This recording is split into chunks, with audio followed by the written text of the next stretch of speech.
ഏറെ സന്തോഷത്തോടെ മൂന്നാറിലേക്ക് യാത്ര പുറപ്പെട്ട ഞങ്ങൾക്ക് ഇതുവരെ പണി തരാത്ത ഞങ്ങളുടെ കാറ് വരെ പണി തന്നു.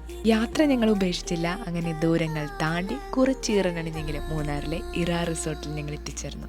കുളിച്ചു തൊഴാനായി അമ്പലത്തിലേക്ക് പ്രവേശിക്കുന്ന ഫീലോട് കൂടിയാണ് ഞങ്ങൾ ഇവിടെ കയറിയത്.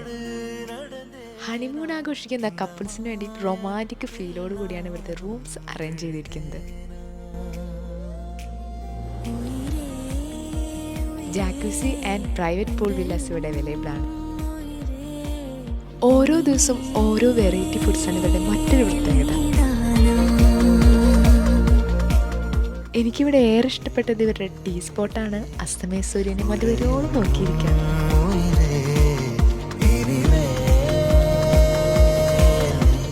ബഡ്ജറ്റ് ഫ്രണ്ട്ലി ആയി ഈ വെക്കേഷനെ എൻജോയ് ചെയ്യാൻ പറ്റുന്ന ഇടമാണ് ഇറാ റിസോർട്ട്. എന്തായാലും കൂടുതൽ വിവരങ്ങൾ താഴെ ചേർക്കുന്നുണ്ട്.